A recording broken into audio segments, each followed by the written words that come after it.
नमस्कार दोस्तों, मैं रोहित कुमार आप सभी लोगों का directstudy.com पे दिल की गहराइयों से स्वागत करता हूं। आज के चैप्टर में मैं आपके बीच रखने जा रहा हूं एक सरकारी योजनाएं हैं जिसका नाम है मनरेगा। ठीक है, महात्मा गांधी राष्ट्रीय ग्रामीण रोजगार गारंटी अधिनियम केंद्र सरकार की ये योजना है और यहाँ से खूब सारा क्वेश्चन भर भर के पूछा जाएगा। इसमें से एक क्वेश्चन तो पूरा दिल कहता है कि रहेगा ही रहेगा, मनरेगा से क्वेश्चन रहेगा।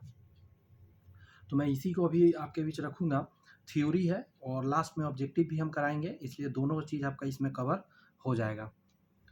आपको अगर इसका पीडीएफ चाहिए तो इसके लिए टेलीग्राम ज्वाइन करना होगा और टेलीग्राम का जो लिंक है वो डिस्क्रिप्शन में दिया गया है, आप ज्वाइन कर लीजिएगा। वहाँ से आपको मिल जाएगा इसका पीडीएफ फ्री ऑफ कॉस्ट। साथ में अगर ये बुक भी मंगाना चाहते हैं, डिस्क्रिप्शन में लिंक है, वहाँ से ऑनलाइन बुक भी मंगा सकते हैं। यही नहीं, मैं जीविका का ऑलरेडी प्रैक्टिस सेट भी स्टार्ट कर दिया हूँ जिसमें मैं कराता हूँ आपको प्रैक्टिस सेट। 3 अभी प्रैक्टिस सेट करा दिया हूँ, चौथा आने वाली है। आप उस प्रैक्टिस सेट को भी जाके देख सकते हैं जो कि यूनिक पब्लिकेशन बुक का है। ये भी यूनिक पब्लिकेशन बुक का ही है, थंबनेल में आपने देखा होगा, मैं पिक्चर लगा देता हूँ बुक का। चलिए मैं शुरू कर रहा हूँ। आप चैनल को सब्सक्राइब करके बेल आइकन प्रेस कर लीजिए ताकि जब मैं अगला वीडियो डालूँ तो आपको मिल जाए। देखिए, महात्मा गांधी राष्ट्रीय ग्रामीण रोजगार गारंटी अधिनियम, जिसको मनरेगा, पर अध्ययन सामग्री क्या है उसको समझिए। महात्मा गांधी राष्ट्रीय ग्रामीण रोजगार गारंटी अधिनियम मनरेगा, जिसे पहले नरेगा के नाम से जाना जाता था। पहला क्वेश्चन यहीं पे बनता है, ये पूछा हुआ क्वेश्चन है एग्जाम का कि मनरेगा को पहले किस नाम से जाना जाता था। भारत सरकार द्वारा 2005 में शुरू किया गया एक महत्वपूर्ण ग्रामीण विकास कार्यक्रम है। मनरेगा क्या है तो ध्यान रखिएगा, ग्रामीण विकास कार्यक्रम है। इसका मुख्य उद्देश्य ग्रामीण क्षेत्रों में रहने वाले गरीब परिवारों को आजीविका, ध्यान रखिए आजीविका, सुरक्षा प्रदान करना और टिकाऊ परिसंपत्तियां का निर्माण कराना है। तो ये सब चीज़ समझ गए होंगे। अब इससे रिलेटेड पहला क्या करा है, परिचय और पृष्ठभूमि क्या है। मनरेगा, पहला तो फुल फॉर्म आपको माइंड में एकदम हर हाल में रखना है क्योंकि पूछा जाएगा।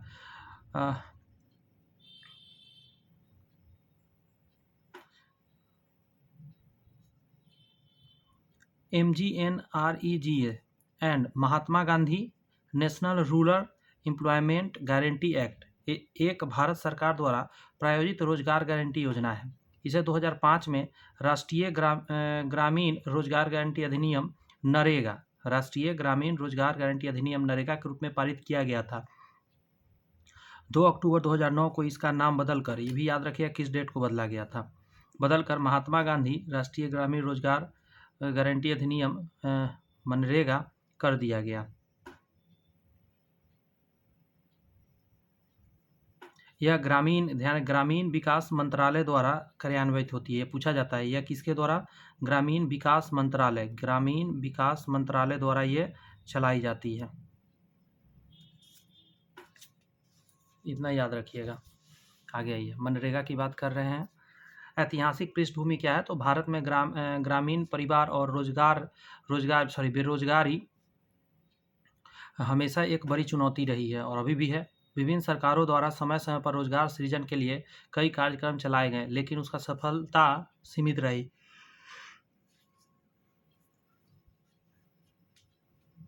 मनरेगा को एक कानूनी अधिकार के रूप में लिया गया, जो एक महत्वपूर्ण बदलाव के रूप में देखा गया।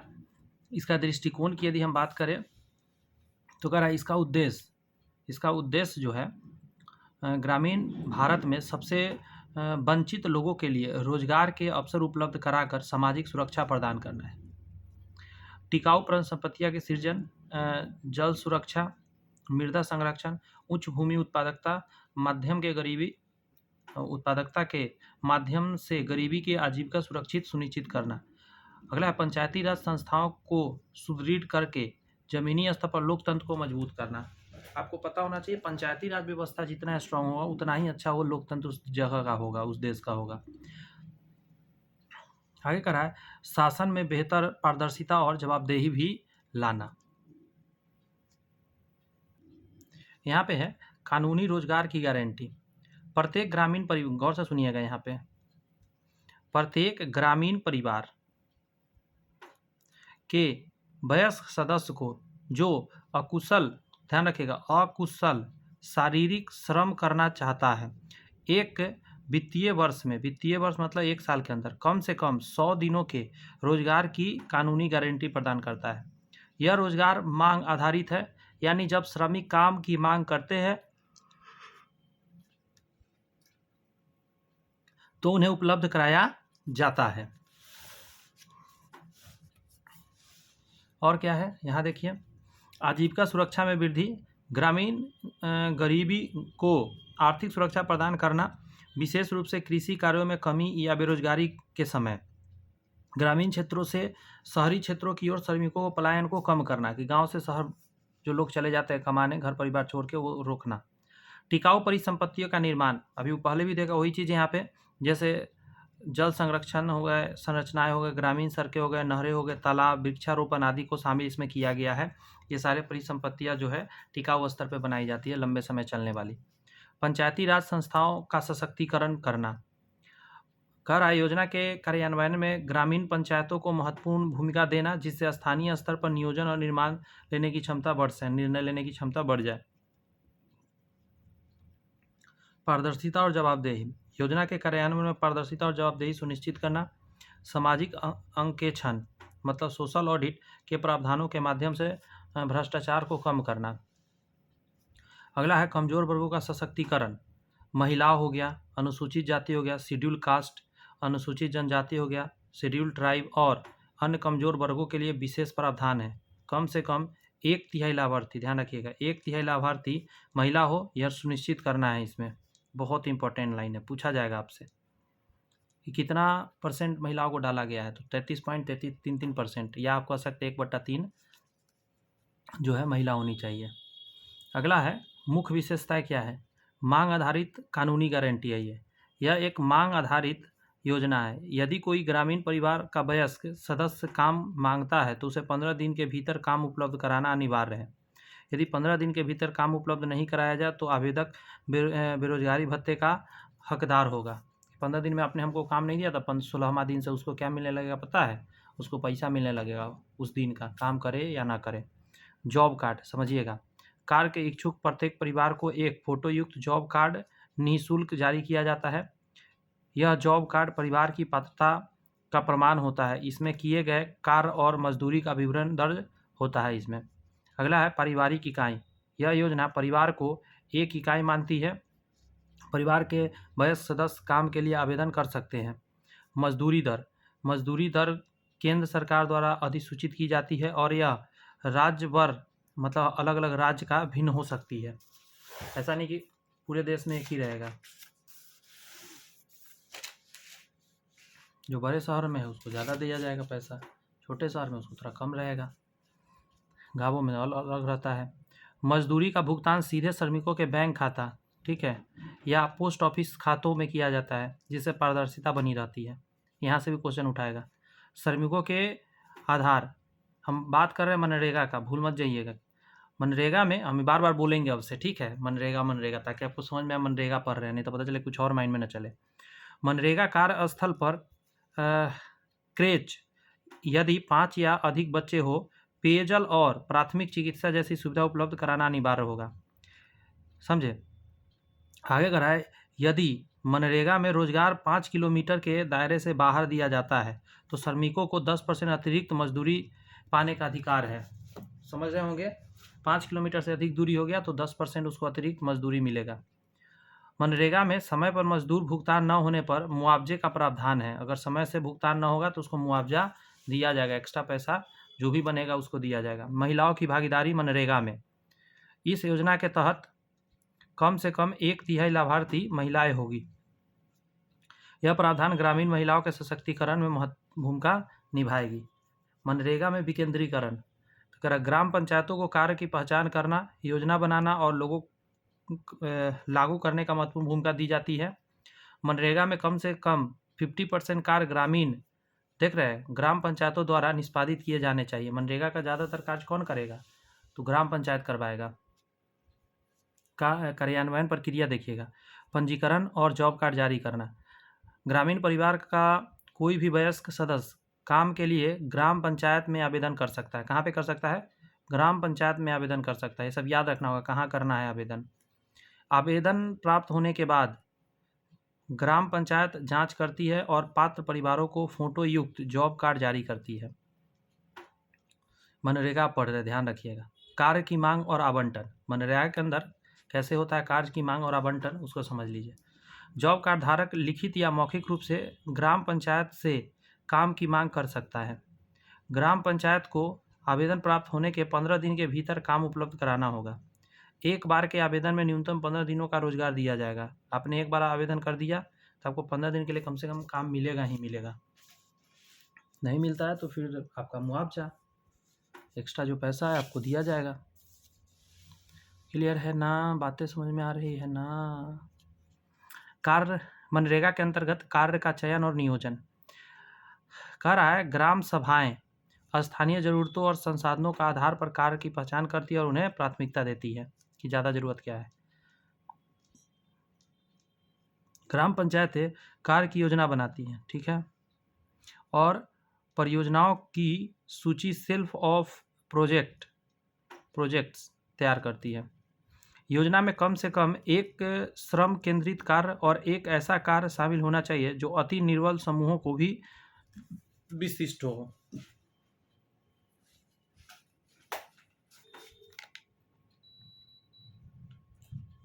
आगे सुनिएगा। कार्य का निष्पादन लिखा हुआ है। मनरेगा के तहत किए जाने वाले कार्य मुख्य रूप से अकुशल शारीरिक श्रम वाले होते हैं। ठेकेदारों की भागीदारी पर प्रतिबंध है। ऐसा नहीं ठेकेदार लोगों को इकट्ठा करके काम करवा रहा है, ऐसा नहीं। कार्यस्थल पर मेट यानी पर्यवेक्षक श्रमिकों की उपस्थिति किए गए कार्य का रिकॉर्ड रखते हैं। तकनीकी और प्रशासनिक स्वीकृति के बाद ही कार्य प्रारंभ किए जाते हैं कि काम कहाँ करना है, क्या है, काम सही है, करना गलत है, क्या है, इस तरह। मजदूरी का भुगतान सीधे श्रमिकों के बैंक डाकघर खाते में जाता है। ये उठाएगा यहाँ से क्वेश्चन। भुगतान आमतौर पर मस्टर रोल बंद होने के 15 दिन के भीतर किया जाना चाहिए। भुगतान आमतौर पर मस्टर रोल बंद होने के 15 दिन के भीतर किया जाना चाहिए। देरी से भुगतान होने पर श्रमिक को मुआवजा का भी प्रबंध है। अनुमेय कार्य जिसको बोलते हैं परमिसिबल वर्क्स, मनरेगा के तहत किए जाने वाले कार्य मुख्य रूप से जल संरक्षण, ग्रामीण संपर्क और भूमि विकास पर केंद्र होते हैं, मतलब इस पर केंद्रित होते हैं। कुछ प्रमुख अनुमेय कार्य इस प्रकार है। कार्य भी तो जान लीजिए क्या है। जैसे जल संरक्षण का कार्य देखिए मनरेगा में, या जल संचयन का तो तालाबों का निर्माण और गहरा करना तालाबों का, चेक डैम बनाना, परकोलेशन टैंक का निर्माण कराना, नहरों का निर्माण और रख रखाव करना, वर्षा जल संचयन संरचना का निर्माण करना, ये सभी जल से रिलेटेड कार्य है जो मनरेगा में करवाए जाते हैं। सूखा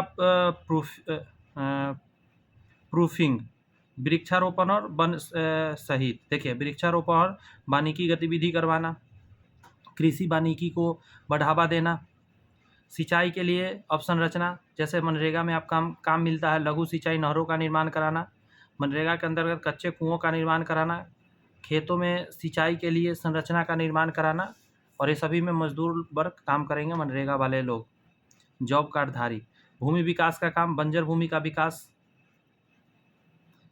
भूमि समतलीकरण करवाना, मिट्टी का कटाव रोकने के उपाय करवाना। आगे कराए ग्रामीण संपर्क, जैसे ग्रामीण सड़कों का निर्माण, सभी मौसम वाली सड़कें पुलिया सहित बनवाना, श्मशान घाट बनवाना, कब्रिस्तान तक पहुंच की मार्ग बनवाना, ये सारा काम मिलता है इसमें। ग्रामीण स्वच्छता का कार्य, जैसे व्यक्तिगत घरेलू शौचालय हो गया, IHHL का निर्माण कराना, विद्यालयों हो गया, आंगनबाड़ी केंद्रों में शौचालयों का निर्माण कराना। अगला है ठोस और तरल अपशिष्ट प्रबंधन के लिए कार्य मिलेगा। अगला है आजीविका में सुधार, जैसे उद्यान कृषि, रेशम कृषि, पशुधन संबंधी कार्य करना, मछली पालन से संबंधित कार्य। अन्य कार्य में भी बहुत चीज़ है। आंगनबाड़ी केंद्रों का निर्माण कराना, ग्राम पंचायत भवन का निर्माण होगा, कौशल विकास से संबंधित कार्य कुछ मामलों में करवाया जाएगा। ये सभी कार्य आपने देखा अभी इसमें मिलता है। अब कहिएगा कार्य तो कुछ भी हो सकता था, लेकिन आप इतना सुन लेने के बाद आपके माइंड में आ गया ओवरव्यू कि हाँ ऐसा ऐसा कार्य मनरेगा में मिलता है।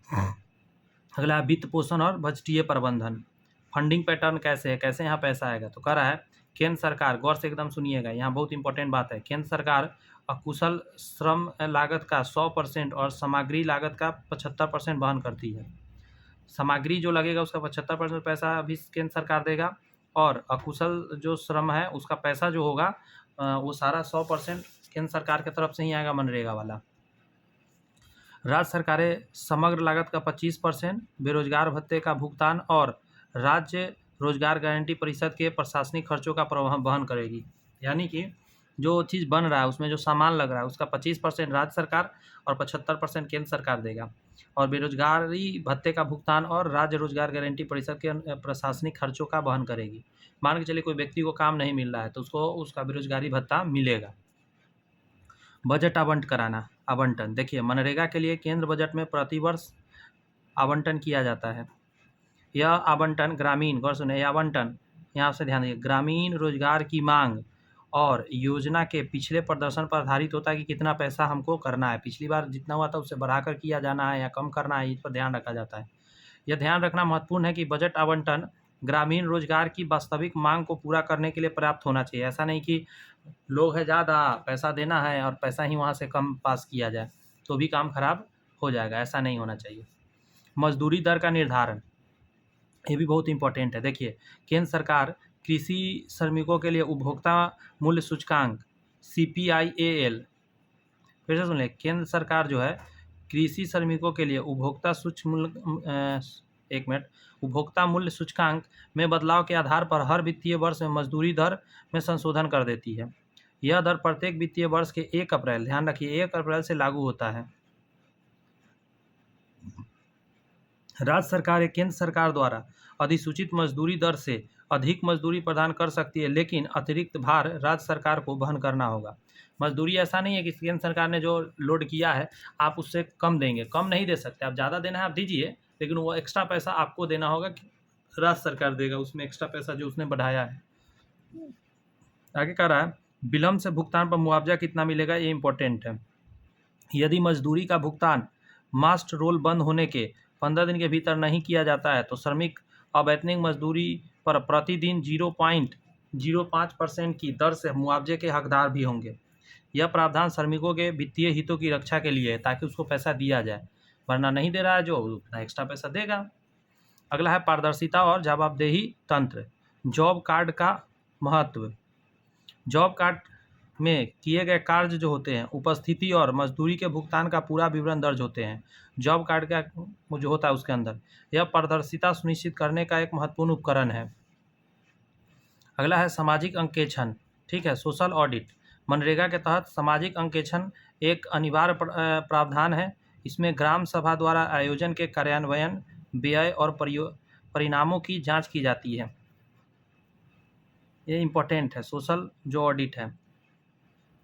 सामाजिक अंकेक्षण एक अनिवार्य प्रावधान है। इसमें ग्राम सभा द्वारा आयोजित जो कार्य होते हैं, जितना खर्च हुआ, परिणाम क्या निकला, ये सब इसमें देखा जाता है। यह पारदर्शिता और जवाबदेही सुनिश्चित करने के लिए एक शक्तिशाली उपकरण है।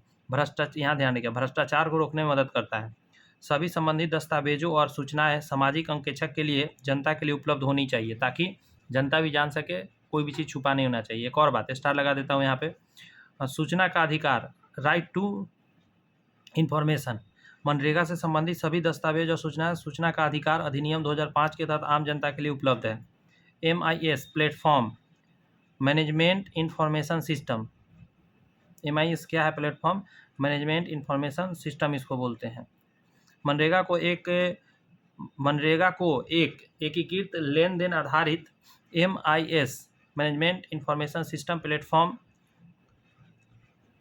नरेगा सॉफ्ट पर कार्यान्वयन किया जाता है। इसके माध्यम से जॉब कार्ड जारी करने, मांग की स्वीकृति, मास्ट रोल जारी करने, माप, भुगतान की स्वीकृति और DBT प्रत्यक्ष लाभ हस्तांतरण के माध्यम से लाभार्थी को भुगतान जैसे सभी पहलुओं की निगरानी की जाती है। इसको बोलते हैं नरेगा सॉफ्ट। अगला है शिकायत निवारण तंत्र।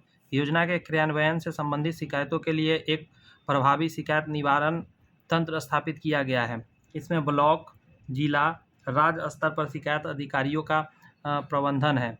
कार्यस्थल पर सूचना बोर्ड, कार्य शुरू होने से पहले कार्यस्थल पर एक बोर्ड लगाया अनिवार्य है जिसमें कार्य से संबंधित सभी जानकारी जैसे कार्य का नाम, अनुमोदित लागत, शुरू होने की तारीख आदि प्रदर्शित की गई हो।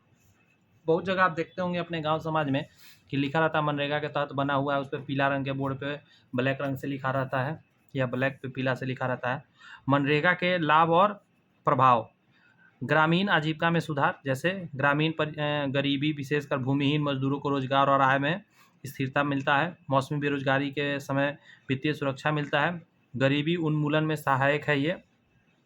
यहाँ कह रहा है अध्ययनों से पता चला है कि मनरेगा से ग्रामीण में गरीबी को कम काम करने और गरीबी की कार्य शक्ति सुधार लाने में महत्वपूर्ण भूमिका निभाई गई है। महिला सशक्तिकरण, महिलाओं के अनिवार्य भागीदारी से उन्हें आर्थिक स्वतंत्रता मिलती है और सामाजिक स्थिति में सुधार होती है।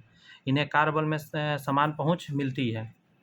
आधारभूत संरचना का विकास, योजना के तहत निर्माण जो परिसंपत्तियाँ है, जैसे सड़क बना, तालाब बना, नहरें बना, नाला बना, ये सब आधारभूत संरचना है, मजबूती देती है, जिससे कि दीर्घकालिक विकास को बढ़ावा मिलता है। प्राकृतिक संसाधन प्रबंधन होता है, जैसे जल संरक्षण किया जाता है, वृक्षारोपण हो गया, भूमि विकास जैसे कार्यों से प्राकृतिक संसाधन में बेहतर प्रबंधन होता है और पर्यावरण स्थिरता बढ़ती है। पलायन में कमी आती है, ग्रामीण क्षेत्रों से रोजगार के अवसर उपलब्ध होने शहरी क्षेत्र की ओर श्रमिकों के पलायन में कमी आती है, लोग नहीं जाते हैं। सामुदायिक सशक्तिकरण, ग्राम सभाओं और पंचायतों की बढ़ती हुई भूमिका से स्थानीय शासन में मजबूती होती है, सामुदायिक भागीदारी भी बढ़ जाती है। आगे है आपका सामाजिक सुरक्षा, जॉब कार्ड धारकों को बीमा, मातृत्व लाभ, बुढ़ापा पेंशन जैसी सामाजिक सुरक्षा योजना का भी लाभ मिल सकता है। आगे कह रहा है चुनौतियाँ और मुद्दे।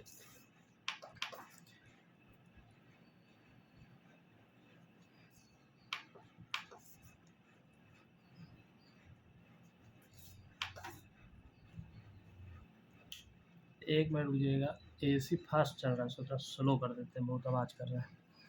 कह रहा है मजदूरी भुगतान में देरी, मजदूरी भुगतान में देरी एक प्रमुख समस्या रही है, जिसमें श्रमिकों की रुचि कम होती है। अपर्याप्त बजटीय आवंटन और प्रशासनिक अक्षमता के प्रमुख कारण से ऐसा होता है। अगला है अपर्याप्त धन। ठीक है, कई बार ग्रामीण रोजगार की वास्तविक मांग को पूरा करने के लिए आवंटित बजट अपर्याप्त होती है। अनियमित रोजगार, यद्यपि 100 दिन के रोजगार की गारंटी है, व्यवहार में कई परिवार को पूरा 100 दिन काम नहीं मिल पाता है। आगे है निर्मित परिसंपत्तियां की गुणवत्ता। कुछ मामलों में निर्मित परिसंपत्तियों की गुणवत्ता को लेकर सवाल उठते हैं, जिससे योजना को दीर्घकालिक प्रभाव पर असर पड़ जाता है। भ्रष्टाचार और रिश्वत क्या है देखते हैं। फर्जी जॉब कार्ड बनाया जाता है, तो खूब होता है। हाजिरी में हेराफेरी किया जाता है और ग्रामीण खरीद में अनियमितता और मुद्दे पर भ्रष्टाचार का कारण बना हुआ है। सामाजिक अंकेक्षण के बावजूद कुछ क्षेत्र में पारदर्शिता की बहुत कमी होती है। प्रशासनिक चुनौतियाँ, राज्य और स्थानीय निकायों को पर्याप्त प्रशिक्षित कर्मचारियों की कमी होती है। तकनीकी अनुमोदन और निगरानी में देरी हो जाती है। आधार आधारित भुगतान प्रणाली, हाल ही में ABPS को अनिवार्य कार्य किए जाने से कुछ श्रमिकों को तत्काल तकनीकी समस्या और अपात्रता के कारण भुगतान प्राप्त करने में कठिनाई हुई है। अगला है जागरूकता का अभाव, अभी भी कई ग्रामीण परिवार को मनरेगा के तहत अपने अधिकारों और उपलब्ध सुविधा के बारे में जानकारी ही नहीं है। एकदम ये बात सही है, पता ही नहीं होता है लोगों को कि ऐसा भी कुछ है जहाँ से बेनिफिट मिलेगा। सुधार और आगे की रास्ता, बजट आवंटन में वृद्धि होना चाहिए। ग्रामीण रोजगार की वास्तविकता की मांग को पूरा करने के लिए मनरेगा के लिए पर्याप्त बजटीय आवंटन सुनिश्चित करना होगा। समय पर मजदूरी भुगतान करना होगा। लोगों में विश्वास बढ़ेगा मनरेगा के ऊपर। सामाजिक अंकेक्षण के मजबूत करना होगा, जो देखभाल सही समय पर करे और हर चीज़ पर निगरानी रखे। डिजिटल पारदर्शिता में सुधार लाना चाहिए। MIS जो है मैनेजमेंट इंफॉर्मेशन सिस्टम प्लेटफॉर्म को और मजबूत करना और डेटा की सटीकता और पहुंच को सुनिश्चित करना। तकनीकी बाधाओं को दूर करना, विशेषकर ABPS के संबंध में। गुणवत्तापूर्ण परिसंपत्ति निर्माण का ध्यान रखना पड़ेगा कि जो काम चल रहा है, बना है, निर्माण हुआ है, वो सभी चीज़ बढ़िया हो, लंबे समय तक चले। स्थानीय ज़रूरतों के अनुरूप कार्य करना है, ऐसा नहीं कुछ भी कर रहे हैं। क्षमता निर्माण कराना, जैसे ग्रामीण पंचायत पदाधिकारियों और MET जैसी जमीनी स्तर पर कार्यकर्ताओं के लिए प्रशिक्षण और क्षमता निर्माण कार्य। श्रमिकों के कौशल विकास पर भी ध्यान देना होगा ताकि उच्च उत्पादकता जो है इसमें शामिल हो सके। अगला अभिसरण कन्वर्जेंस, मनरेगा को अन्य ग्रामीण विकास योजनाओं जैसे कि प्रधानमंत्री कृषि सिंचाई योजना, स्वच्छ भारत अभियान के साथ से जोड़ना ताकि संसाधनों के अधिकतम उपयोग हो सके, एकीकृत ग्रामीण विकास को बढ़ावा मिल सके। जागरूकता अभियान भी चलाना बहुत ज़रूरी है। ग्रामीण समुदाय को मनरेगा के तहत उसके अधिकारों और जिम्मेदारियों के बारे में शिक्षित करने के लिए व्यापक जागरूकता अभियान चलाना चाहिए। मनरेगा भारत में ग्रामीण आजीविका सुरक्षा और विकास के लिए एक महत्वपूर्ण कार्यक्रम है। इसकी चुनौतियों का समाधान करके इसके कार्यान्वयन में सुधार लाकर यह ग्रामीण भारत में समावेशी विकास सुनिश्चित करने में सशक्त माध्यम बन सकता है। यहाँ पे कंप्लीट होता है आपका चैप्टर। अब हम लोग ना क्वेश्चन देखेंगे, 20 क्वेश्चन हर चैप्टर के बाद देखते हैं और देखते हैं कि हम लोग कितना बना पाते हैं और कितना नहीं। चलिए, पहला क्वेश्चन आपके स्क्रीन पर है, मुझे जवाब दीजिए। I want answer. कह रहा है मनरेगा के तहत मजदूरों को मजदूरी का भुगतान कितने दिनों के भीतर किया जाना चाहिए? तो मस्ट रोल बंद होने के 15 दिनों के भीतर, यही था। मनरेगा के तहत ग्रामीण रोजगार गारंटी योजना का मुख्य उद्देश्य क्या है? शहरी क्षेत्रों में पलायन को बढ़ावा देना, कभी नहीं। केवल वाला तो आंसर हो ही नहीं सकता। कृषि उत्पादकता में कमी लाना, कमी क्यों लाएगा भाई, ये आंसर हो जाएगा। ग्रामीण क्षेत्रों में टिकाऊ परिसंपत्तियों का निर्माण और आजीविका सुरक्षा बढ़ाना। बहुत बार ऑप्शन आप देख के ना आंसर सही कर सकते हैं। मनरेगा के तहत कार्यों की योजना बनाने और क्रियान्वयन करने की मुख्य भूमिका किसकी होती है? जिला कलेक्टर की होती है, राज्य सरकार की होती है, निजी ठेकेदारों की होती है, ग्राम पंचायत की होती है। तो आंसर क्या आ जाएगा? ग्राम पंचायत का होता है। मनरेगा के तहत रोजगार प्राप्त करने के लिए आवेदक को किस प्रकार का कार्य करने का इच्छुक होना चाहिए? अकुशल शारीरिक कार्य। कैसा होना चाहिए? अकुशल शारीरिक कार्य। अगला है मनरेगा के तहत यदि रोजगार कार्यस्थल आवेदक के निवास स्थान से 5 किलोमीटर से अधिक दूरी पर हो, देख लीजिए आगे ना क्वेश्चन, तो क्या प्रावधान है उसमें? आवेदक को कार्य स्वीकार करने मना करने का अधिकार है। ये तो ऐसा कुछ क्वेश्चन तो है नहीं, मतलब ऐसा आवेदक को 10% अतिरिक्त मजदूरी भुगतान करना है, उसको 10% एक्स्ट्रा मिलेगा। मनरेगा के तहत कार्यों के लिए ठेकेदारों की भूमिका के संबंध में क्या प्रावधान है? ठेकेदार की भागीदारी पर पूरी तरह प्रतिबंध है, ये होना चाहिए। ठेकेदार को इसमें कोई भूमिका नहीं होती है। मनरेगा के तहत बनाए गए जॉब कार्ड वैधता अवधि कितनी होती है? जॉब कार्ड जो बनाया जाता है कितने दिनों के लिए बनता है? 5 वर्ष के लिए बनता है। और ये मैंने अभी नहीं बताया था, उस तरफ में कहीं पे नहीं दिया हुआ था, या दिया होगा मेरे को ध्यान नहीं। 5 वर्ष के लिए जॉब कार्ड वैलिड होता है। मनरेगा के तहत मजदूरी दर कौन अधिसूचित करता है? राज्य सरकार करता है, केंद्र सरकार करता है, जिला केंद्र सरकार की तरफ से यह सूचित किया जाता है। राज्य सरकार उसमें बढ़ा सकता है, लेकिन जो पैसा एक्स्ट्रा बढ़ाएगा वो खुद वहन करेगा राज्य सरकार। मनरेगा का कौन सा प्रावधान ग्रामीण महिलाओं के आर्थिक सशक्तिकरण में महत्वपूर्ण भूमिका निभाता है? ग्रामीण महिलाओं के आर्थिक सशक्तिकरण में महत्वपूर्ण भूमिका। आंसर क्या हो जाएगा आपका? कम से कम 1/3 लाभार्थियों का महिला होना इम्पोर्टेंट है। अगला है मनरेगा के तहत शिकायत निवारण के लिए प्राथमिक स्तर पर शिकायत कहाँ दर्ज की जा सकती है? सीधे उच्चतम न्यायालय में। केवल वाला तो आंसर होता ही नहीं, तो हटा ही दीजिए। ब्लॉक और जिला स्तर पर आप कर सकते हैं, ये भी हम उस तरफ में आपको नहीं बताए थे। प्रश्न, मनरेगा अधिनियम किस वर्ष पारित किया गया? 2005 में आया था। 1 मिनट, मनरेगा है ना तो 2009 हो जाएगा, लेकिन मनरेगा अधिनियम ये थोड़ा कन्फ्यूज कर रहा है। देखिए, नरेगा जो है 2005 में आया था, अब मनरेगा जो है 2009 से स्टार्ट हुआ था। क्वेश्चन में है मनरेगा अधिनियम किस वर्ष? अधिनियम है ना, तो ये 5 ही मारना पड़ेगा। अधिनियम तो वही था, बाद में नाम से बदल गया था ना। अधिनियम तो 2009 में आया नहीं। मनरेगा के तहत ग्रामीण परिवार के वयस्क सदस्य को एक वित्तीय वर्ष में कितने दिनों रोजगार कानूनी गारंटी है? तो 100 दिन का है। यदि काम की मांग के 15 दिन के भीतर रोजगार उपलब्ध नहीं कराया जाता है तो आवेदक किसका हकदार हो जाता है? तो बेरोजगारी भत्ता उसको मिलेगा। अगला है आपका, मनरेगा के तहत कार्यस्थल पर कम से कम कितने प्रतिशत महिला श्रमिक का होना जरूरी है? तो देखिए 33% हो जाएगा, 1/3 होना चाहिए, मतलब 33%। मनरेगा में पारदर्शिता और जवाबदेही सुनिश्चित करने के लिए कौन सा महत्वपूर्ण तंत्र अनिवार्य है? इसको बोलते हैं सामाजिक अंकेक्षक होता है। मनरेगा के तहत मजदूरी का भुगतान सीधे श्रमिक के किस खाते में किया जाता है? बैंक या डाक खाता में। मनरेगा के तहत कार्य की मांग करने वाले परिवार को जारी किए जाने वाले महत्वपूर्ण दस्तावेज क्या है? इसको जॉब कार्ड बोलते हैं। क्या बोलते हैं? Job card. मनरेगा के तहत किए जाने वाले कार्यों के किस प्रकार के श्रम पर अधिक जोर दिए जाते हैं? तो अकुशल शारीरिक जो श्रम होता है उस पर जोर दिया जाता है, इसमें कोई टेक्निकल दिमाग नहीं लगाना है। अगला है, मनरेगा के तहत निर्मित होने वाले परिसंपत्तियां मुख्यतः किस पर केंद्रित होती है? औद्योगिक विकास, शहरी विकास, ये दोनों आंसर नहीं होगा। सूचना प्रौद्योगिकी नहीं, प्राकृतिक संसाधन प्रबंधन से रिलेटेड होता है। अगला है, मनरेगा योजना के मुख्य रूप से किस मंत्रालय द्वारा कार्यान्वयन किया जाता है? तभी आपने देखा था ग्रामीण विकास मंत्रालय द्वारा ये चलाया जाता है।